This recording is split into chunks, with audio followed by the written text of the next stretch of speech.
No one in the village knew the source of Malam Musa's suya, except for Joy. She watched as Musa brought out the body from his giant fridge, placed it on a table, and started cutting. She was terrified and moved backwards to run out of Musa's house. But a plate fell down, making a sound. Musa ran to see who just found out his secret, and it appeared to be his lover, Joy. In a town called Ajegunle lived peaceful and friendly people. The people were known for their undying zeal towards their various businesses. Various people came into the village to buy and sell, and since the people of Ajegunle were very friendly and welcoming, they welcomed everyone that came to buy and sell. Among the people that came to sell in Ajegunle is Malam Musa, a very gentle and easygoing man. He was so gentle, never talks much, except his marketing to his customers. The people of Ajegunle loved Malam Musa so much, and they loved the suya more. Every time they passed a stall, they were welcomed by the aroma of sizzling beef that pulled people like hands to sugar. The people loved the suya so much. It was delicious, spicy, soft, and very addictive. The people knew there was one secret ingredient Malam Musa had to his suya, but they never guessed right.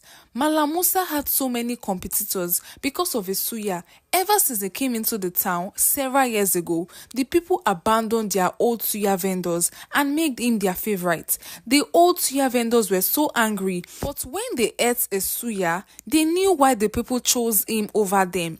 They tried all they could to know his secret recipe, but they never did. They were also bothered about the price of Malam Musa's suya. Apart from the fact that the suya was so sweet and soft, it was so cheap. It made the people so angry at the other suya vendors, calling them greedy and selfish. Thinking they hiked the price of their suya, they made Malam Musa their favorite. His suya was so cheap and delicious. The other suya vendors were confused. How is his own so cheap? How can he be selling so low? Doesn't he want to make any gain? They asked themselves, but they never got answers. Most suya vendors left the business because everyone were buying from Malam Musa. Coming to Ajegunle was the best decision Malam Musa has ever made, according to him. In the previous village he was in, he never made sales like he did in Ajegunle town. The people also liked the taste of his suya, but he hardly made any gain. But ever since he moved to Ajegunle town, his sales rise like never before. People from both far and near visited the village to eat the popular Malam Musa suya. His business grew so much, he started by selling with a table on the village streets. Soon he expanded. He upgraded to a mini shop. He had so many customers. They would line up even before the suya is ready, screaming, "Musa, my friend, na me first reach here, oh. Musa, I want plenty pepper, oh. Musa this, Musa that." The people shouted, begging to have a taste of his suya. Soon, Musa couldn't handle the business alone anymore. It was draining for him. He was working so hard. He thought long and hard and decided to break his one rule of not hiring someone. Musa did all of his suya business himself. So many people went to him begging for a job. Some even offered to be a social media manager to expand his business to the city. But Musa rejected their offer. He never listened to them. But it became so much for him to handle. He broke his rule and hired 3 people. They had to assist him in selling alone. They are not involved in the meat cutting, washing process. This kind of bothered his workers. Musa is meant to supervise them while they do most of the work. But instead, Musa was doing most of the work. He had 3 shops at different bus stops. Musa would cut, wash, and boil the meat in his house before taking it to his various shops. It was a lot of work for Musa, but he never complained. He was doing it happily. It was a lot of work for him. He went from bus stop to bus stop carrying his meat. His workers wondered why he was like that.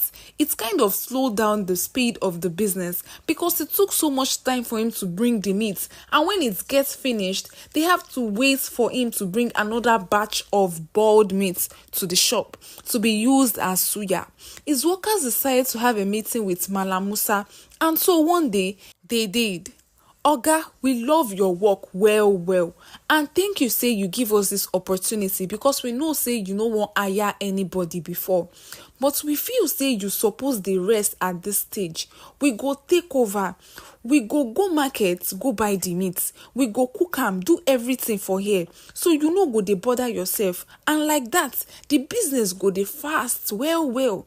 We no go get any delay, and our customers no go dey complain say we slow again.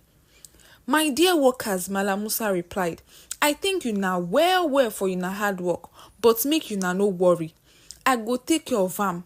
Una no fit sabi my secret recipe. If I tell una say make una dey cook the meat before roasting, you people won't get the way I cook my suya. Or do you want my customers to run away from me? No, oga o, they replied. Everything wey we dey say na for the good of the business. And yet again, Musa didn't listen to his workers. But one stubborn worker didn't listen to him too. Dara was bent on following Musa to the market to buy the meat and cook it with him. And so one day, he woke up so early and headed to Malam Musa's house, hoping to follow him to the market. But his plan didn't work out because when he got to Malam Musa's house, he heard him cutting the meat already. Dara was pained. Ouch! He already went to the market, Dara said. He opened his door and met Malam Musa's door opened. Musa was cutting the meat. Oga Musa, what time do you even wake up? Dara asked, hoping to surprise him with his dedication to work and to get into Malam Musa's good books. But instead of that, he saw the other side of Malam Musa that no one has ever seen. Malam Musa was shocked to see Dara in his house. He forgot to lock the door. Dara saw the fear in his eyes and was confused. Malam Musa screamed at Dara, you good for nothing boy. What are you doing in my house? Who gave you the permission to come into my house like this, Dara? Get out of my house and never return.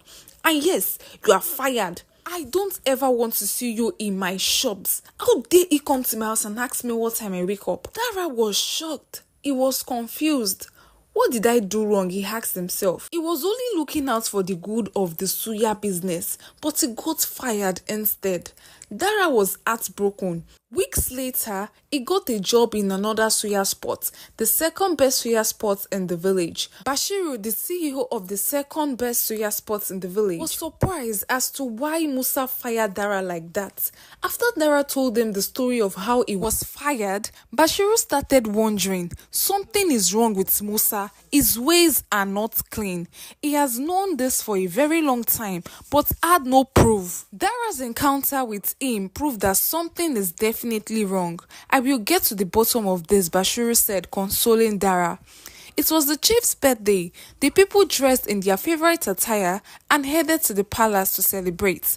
They danced, ate, and listened to many stories told by the chief.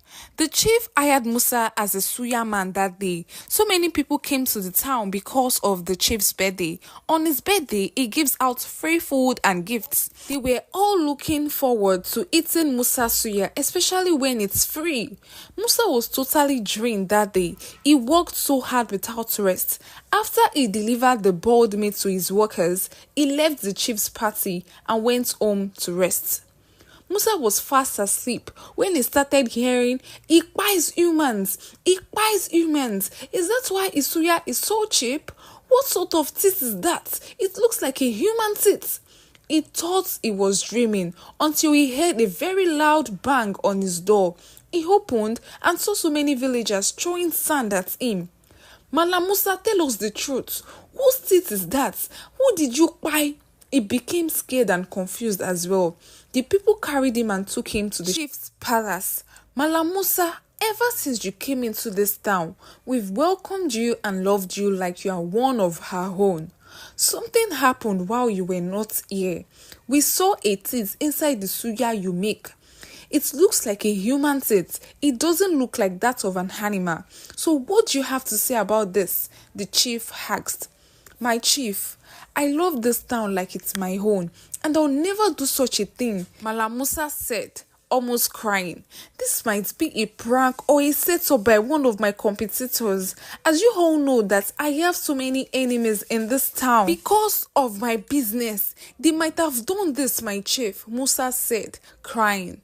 The people fell for his cries and asked him for forgiveness because everyone knows how other suya sellers were beefing Malam Musa, and just like that, he was free again. He continued his business and was more careful this time. Everyone were convinced that Musa had nothing to do with the Meattt incident. It was a setup, but Bashiru never believed it.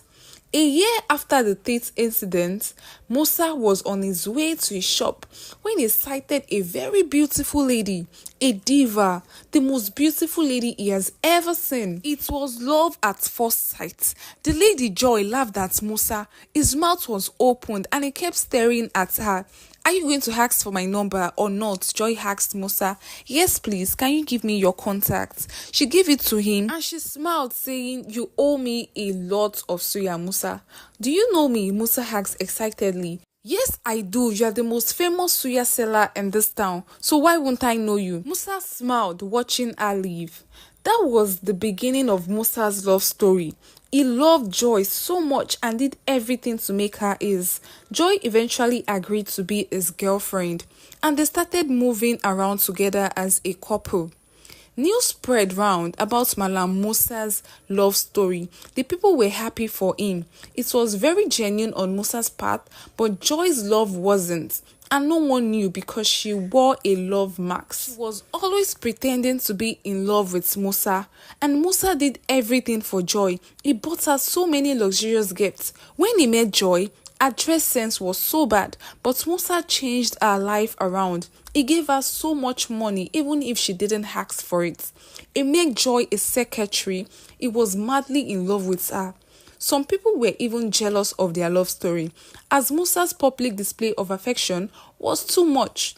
Joy was happy to be with Musa, but they always argue on the reason why Musa never invites her to his house.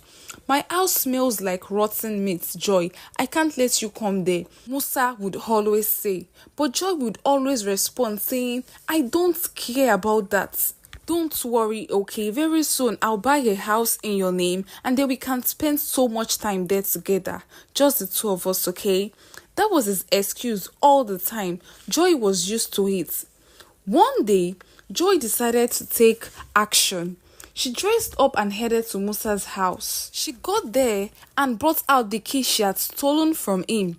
She carefully opened the door and stood in a corner peeping. She saw Musa open his giant fridge and bring out a human ham and leg.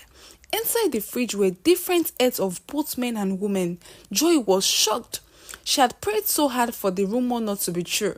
During this mission of getting to know Musa, making him fall in love with her and getting into his house, she had somehow fell in love with him. She started crying, regretting why she agreed to take up the mission. She moved back and something fell down, making a sound.